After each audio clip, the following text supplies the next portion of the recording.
Hello guys, it's me again. Welcome back to my channel, which is Tech and Non-Tech with Sumit Tohdar. So today I am going to start a video lecture series on the subject of engineering mathematics, which is very important for almost all the technical competitive exams. So start the video, and before we start the subject, we'll look syllabus about the engineering mathematics. So as I told you, this is very important subject for competitive exams. Here we can see for EAC exam, engineering service exam, they generally ask from 5% to 20% out of 200 marks, means which could vary between 10 to 40 marks of the EAC examinations. And for GATE, generally they ask for 15 marks, which is very huge. Out of 100 marks, 15 marks from the mathematics only. So we'll just look the syllabus, what are the topic they generally asked in the examination. This is not only will be helpful in the EAC and GATE exam, also it will be helpful in the state PSU and all the central PSU. So the important topic is, as we can see over here, linear algebra. Second is differential equations. Third one is vector calculus. Fourth one is differential equation, which also again are classified based on the ordinary differential equation and partial differential equations. And then fifth one is numerical methods, probability and statistics, Laplace transforms, Fourier series and complex variables. So this is the syllabus generally for the mechanical student, but most out of this, more 90% of the syllabus will cover for all the branches also. But I'll just assure that this is 100% syllabus for the mechanical student, but out of this topic, at least 90% of the topic of the other branches will get covered. Okay, so remaining 10% you need to refer from some other videos. If time permits, I'll even try to teach that also. So out of this topic, so generally the important, very important is the linear algebra. Each and every year in GATE exam and EAC exam, they have asked differential equations, numerical methods, Fourier series and complex variables. So these are the very important topics. So we'll start first linear algebra. Okay, so in the linear algebra, what I have written over here is every linear system and linear transformation can be expressed as in matrix form.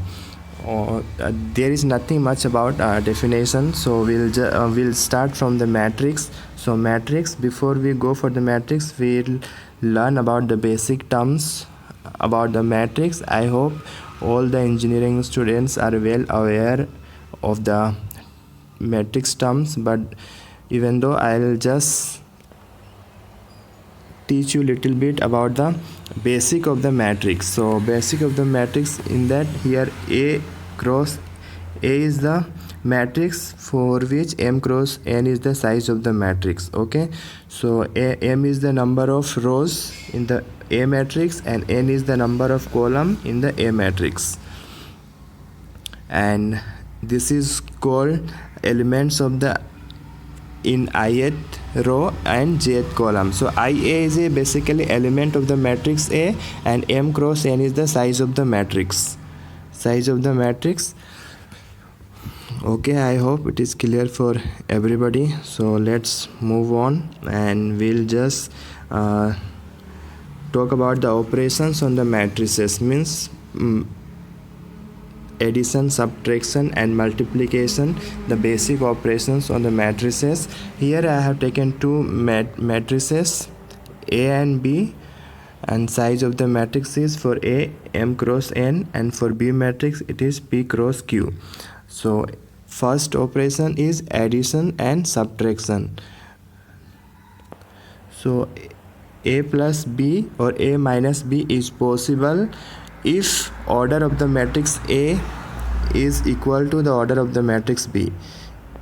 We can add two matrices A and B only if the order of the matrix A is equal to the order of the matrix of B. So remember that one. and this is very basics. And for the second is the multiplication between two matrix, which is AB, and the size of the matrix when we multiply it we'll be getting the M cross N, and this is possible only if the column of the first matrix is equal to the row of the second matrix. Once again I'll repeat, a multiplication between two matrices is possible only if the column of the first matrix means N of the first matrix and row of the second matrix means P. These two should be the equal, then only we can multiply the two matrix, means this one, row of the second matrix should be equal to the column of the first matrix. This is the condition for two matrix multiplication. And third one is, let A is equal to Ij of size is M cross N, then A transpose T here denotes transpose of the matrix A. Okay, A transpose. So we know the transpose is means we have to just write the column into row and row into the column, vice versa we can do, and we can find what is the transpose of the matrix. So basically let's talk just taking the examples. Here one example is given of the matrix A for which the size is 2 cross 3. When we do the transpose of this matrix, A transpose will be converting, it will be reversed like 3 cross into 2 means the row will get converted to the column and column will be in the row, vice versa. So this is basic operations of the matrix. And then fourth one is conjugate of matrix. So how to find the conjugate of matrix means, if A is equal to Ij M cross N, then the conjugate of A will be, let's talk this one, just taking the examples, this one over here. So conjugate of the matrix is denoted by A bar. Okay, so here iota term is coming in this matrix, so A bar will means wherever I term is coming the sign will get changed and will give you the conjugate of the matrix. So take A is equal to 2, 1 plus I, 2 minus I, 3. So when we conjugate the matrix A, we will be getting 2, 1 minus I, here plus will become minus, and here minus will become plus. Minus will become plus. So this is how we have to find the conjugate of matrix. So these are the basic operations on the matrices. Before we proceed, we'll just look some properties of the matrices. So properties of the matrix is very important coming in competitive examination for solving the numericals within the time within the time we need to solve the mathematics, and that is possible if you remember all the properties of the mathematics. Okay, so first property says that transpose of the transpose matrix will give the matrix itself. Means when we find the transpose of A matrix and we do once again, we'll be getting the matrix A itself. So this is the first properties. And second properties, either you sum the two matrix A plus B and find the transpose, or you just first find the individually transpose of the matrix and then sum it. Okay, so in either way we'll be getting the same answer. And third properties is AB transpose, means first you multiply the two matrix AB and then do the transpose, or you first transpose the individual matrix and in the given order you multiply it in the given order. Remember that B transpose A transpose is not equal to A transpose B transpose. So this is the important properties, and here don't get confused. B transpose A transpose is not equal to A transpose B transpose. That is why I said either you multiply the two matrix first, then you find the transpose, or you first do the individual transpose and then multiply the in the given order. The fourth property is A transpose to the power n is equal to A to the power 1 transpose. Means first you find the A transpose, then you just find the power of the matrix, or you just first find the power of the matrix and then do the transpose. In both cases the answer will be same. So this is the properties. We have to use it in the question based on our judgment, which make us feel easier while doing the calculation. Okay, so now next trace of the A n cross n matrix. So what is the trace of the matrix? Trace of the matrix is sum of the principal diagonal element of the matrix. Trace of a matrix is sum of the principal diagonal element of a given matrix. Okay, so trace, this is also properties. Trace, either you just sum or subtract two matrix, then you find the trace, or you find trace of individual matrix and then sum it. In both cases the answer will be sum, and then trace of the matrix A will be equal to trace of the transpose of the matrix. Now some important formula is given. If M A size of the A matrix, M cross N, B P cross Q matrices, then the number of multiplication required to find product of AB. So what it is say, if two matrix is given of size M cross N and P cross Q, then what is the number of multiplication required to find AB, product of AB? So the formula is MPQ. MPQ, number of multiplication is required for finding the product of A cross B, AB matrix.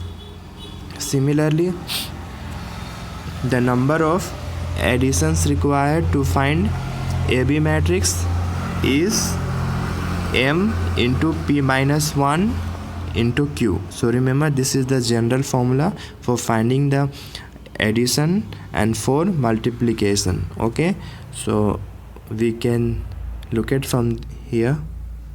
So these are the two matrices where row is given and column is given here. So one row has to multiply with the Q column. So as many as column is there, with that we have to multiply the one row, means one row is equal to P into Q multiplication. So if there is M rows is there, means how many multiplication will be there? M into P into Q. Similarly, for one row, how many addition is required? P minus 1. This is row, this is the column. When we find the number of additions, so P minus 1 into Q addition is required for the one row, and for the M row we need to find M into P minus 1 into Q addition. So this is very basics. You please remember, you may get questions for 1 mark. As for the example, let's take 3 matrix P of size 4 cross 2, Q of size 2 cross 4, and matrix R of size 4 cross 1. With 3 matrices, find the minimum number of multiplication required to find PQR. So basically we have to find the product of PQR. In that, what is the minimum number of multiplication is required? Remember that it is asking minimum number of multiplication. So we know that matrix multiplication is associative, so we can find the PQR in two ways. Either we can multiply first PQ, then multiply with the R matrix, or we first multiply the Q and R matrix and then multiply with the P matrix. In both cases we can find the PQR, but the question is that we need to find what is the minimum number of multiplication to find the PQR matrix. So we'll take one by one. First we'll take the PQR. So first we'll find the product of Q into R. For Q into R, for Q size is given 2 into 4, for R size is given 4 into 1. When we will multiply, the number of multiplication will be from the formula 2 into 4 into 1 will be 8. Then you multiply this Q into R of size 2 cross 1 with the matrix P of size 4 cross 2 will give you the number of multiplication 4 into 2 into 1 is equal to 8. So for finding the PQR, we need 16 number of multiplication. So this is the second one. Now we'll go consider for the first one, means we'll consider for the this one. So first, now multiply the matrix PQ. For P, the size of the matrix is 4 cross 2, and for the Q, 2 cross 4. So number of multiplication will be 4 into 2 into 4, which is 32. Then you multiply this PQ with the R. Multiply this PQ with the R, which is 4 cross 1, and number of multiplication will be 4 into 4 into 1 is equal to 16. When you sum these two, we will be getting total 48 number of multiplication we need. When you go for this sequence, we need to have 48 number of multiplication, but when we go for this sequence, we need to have only 16 number of multiplication. 16 number of multiplication. So question is asking what is the minimum number of multiplication to find the PQR. So now we have a two answers, 16 and 48. So as per the questions, minimum number of multiplication is 16. So 16 will be the answer. If in the question it is asking what is the maximum number of multiplication to find the PQR, the answer would be the 48. 48 would be the answer. Okay, similarly we can find the minimum number of additions required and maximum number of additions required, which is 10 and 28. So I'll suggest you to do by yourself and find how it is coming 10 and 28, and do it by yourself. Now the next is symmetric matrix. What is the symmetric matrix? So matrix A is equal to Ij n cross n is symmetric. This is the condition for symmetric if A transpose is equal to A. If A transpose is equal to A and Aij equal to Ji. Okay, when we convert the row into column or column into row, the element will be the same and transpose equal to A, then the matrix is known as symmetric matrix. Now coming to the skew symmetric matrix. Skew symmetric matrix is A is equal to Ij n cross n is skew symmetric matrix if A transpose is equal to negative of the matrix and the condition is given if Aij is equal to negative of Ji and principal diagonal element is 0. Aii is equal to 0, which is principal diagonal element is 0. So this is the condition of skew symmetric matrix. So example is given over here. Just look this one and just look the properties, means condition of the skew symmetrics. You will understand it. Now next, Hermitian matrix. What is the Hermitian matrix? For Hermitian matrix, first we need to find what is the conjugate of the matrix, then you transpose the matrix, and if conjugate of matrix is equal to transpose of the matrix and it satisfies this condition, conjugate of Ij is equal to Ji and Ai means principal diagonal element is real, then we can call the matrix Hermitian matrix. So example is given over here. Just go ahead with these examples. And next is skew Hermitian matrix. What is the skew Hermitian matrix? Skew Hermitian matrix if A is equal to Ij m cross n is skew Hermitian matrix if conjugate of equal to the negative transpose of the matrix, and then condition is this one. Please you keep that this condition, remember this condition for conjugate of Ij is equal to negative of ijth element, and Aii is principal diagonal element will be either 0 or purely imaginary. So we can represent the skew Hermitian matrix as A to the power theta equal to minus A and for the Hermitian matrix A to the power theta is equal to A. I hope it is clear. Next, orthogonal matrix. Orthogonal matrix is A n cross n is orthogonal matrix if A dot A transpose is equal to A transpose A is equal to identity matrix. A inverse is equal to A transpose. Okay, if any given two matrix A and B are orthogonal matrix, then AB, BA, A inverse, B inverse, A transpose, B transpose are also orthogonal matrix. And then second properties is the vectors in an orthogonal matrix are orthogonal to each other, means whose dot product is 0 but converse is not true. So the second point properties is very important.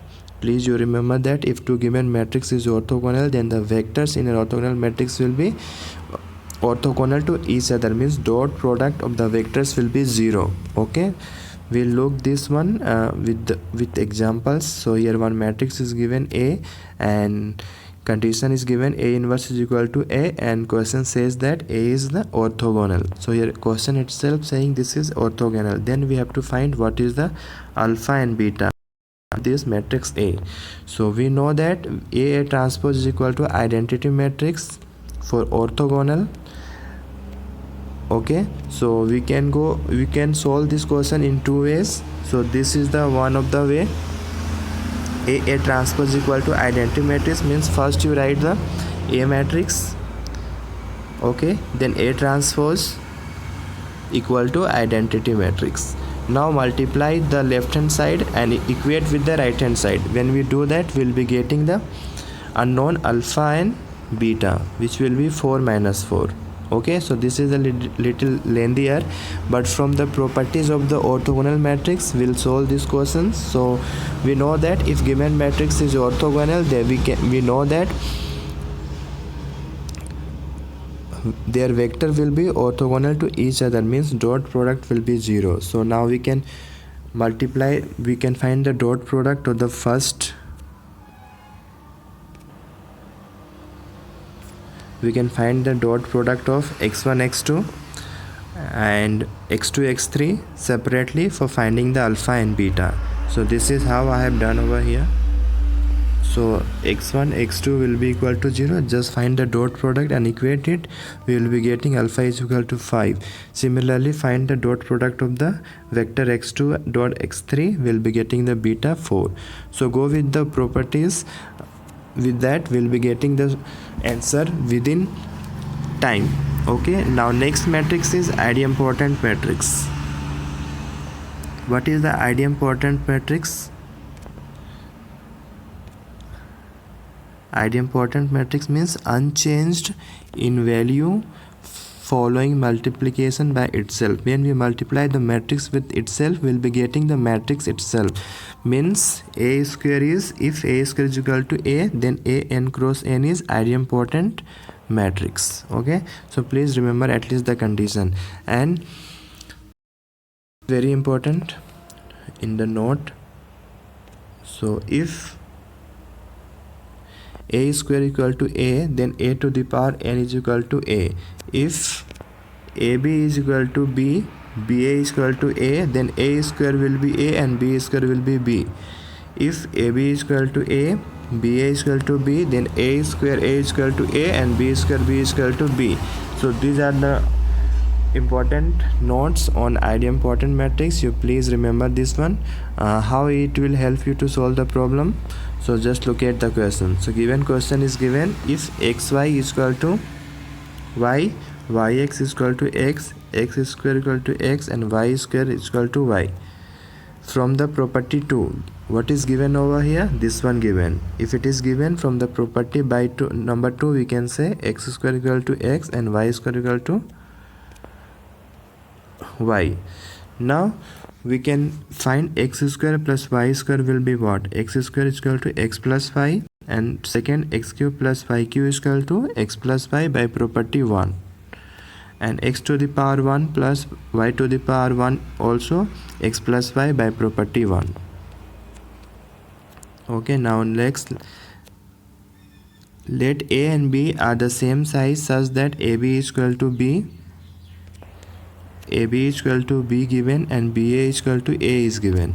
This is given in the questions. We have to find what is the A plus B whole to the power 5. Okay, so what is given? A plus B is equal to B and BA is equal to A. Now we know if it is so, then A square will be A and B square will be B from the property number 2. So now we can find A plus B whole square. A plus B whole square is what? A square plus B square plus 2AB. But remember that matrix multiplication is, we cannot say AB is equal to BA. That is why we have to write A plus B whole square is equal to A square plus B square plus AB plus BA. And from the properties we know what is A square is A and what is B square is B. So when you do that, we'll be getting 2 times of A plus B. Now again square on both sides. So A plus B whole square, again squaring means A plus B whole to the power 4. Here 2 is already there. When we'll square it, it will become 2 square and A plus B whole square. Again, what is the A plus B whole square? Already we got it. A plus B whole square is 2 times of A plus B. So substitute this one over here. We will be getting 2 to the power q into A plus B, but we need to find what is A plus B whole to the power 5. So again we multiply A plus B on both sides. A plus B on both sides, we will be getting A plus B whole to the power 5 is equal to 2 to the power q into A plus B. This is whole square. Here I have done mistake. It's a whole square. Again A plus B whole square, we got it. Just substitute it. We will be getting 2 to the power 4 into A plus B. Okay. So for objective point of view, this is the general. You please remember directly. If it is asking A plus B whole to the power n, then we can directly find 2 to the power n minus 1 into A plus B will be the answer. Okay. Involutory matrix is what? When n cross n is involutory matrix if A square is equal to identity matrix. So remember the condition for the involutory matrix, and for the nilpotent matrix is A to the power m is equal to 0, where m is called degree or index of nilpotent matrix. Okay.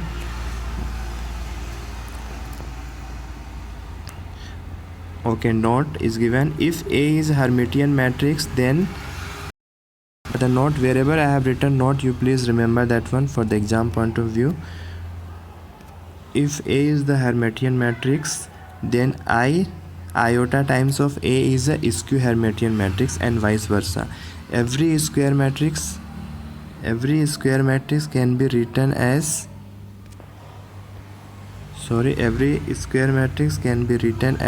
symmetric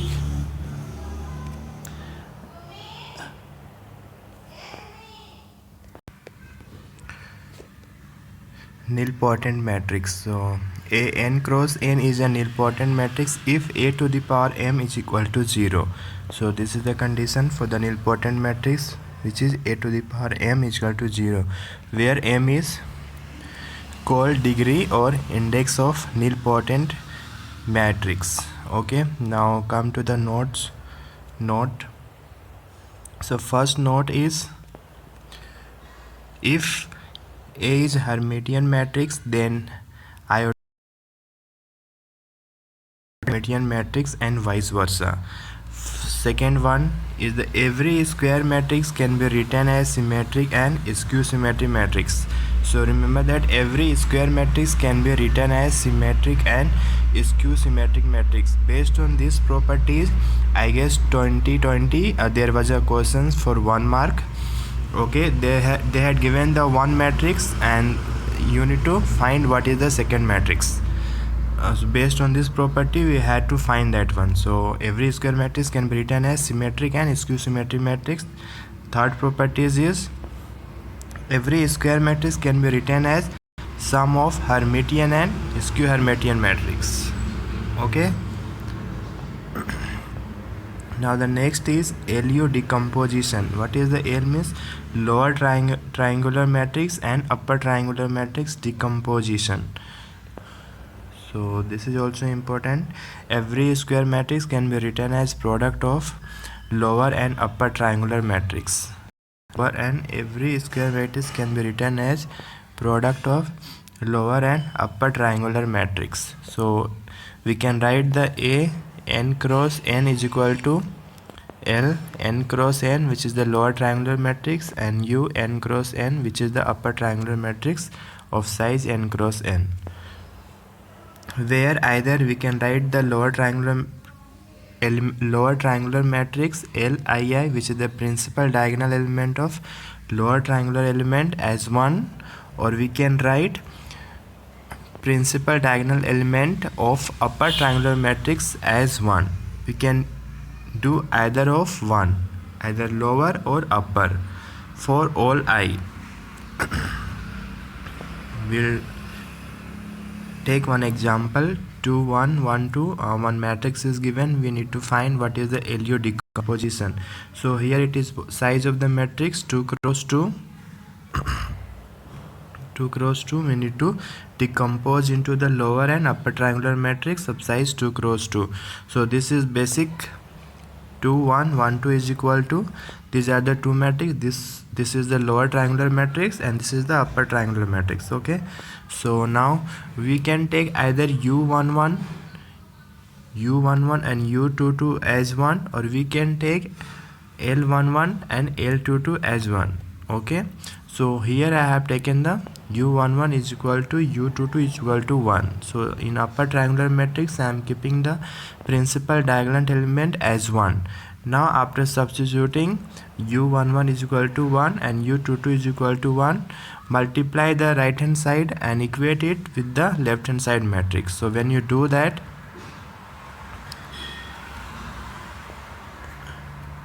we'll be getting this one. Simple. Then you just multiply it and just find what is the remaining unknown. That's it. This is very simple. Only you need to keep in your mind is you have to take the principal diagonal element as 1. Either you take U11 is equal to U22 is equal to 1, or you can also take L11 L22 is equal to 1. You have to take any one lower or upper matrix for which we can take one for the principal diagonal element for any of the matrix, not both.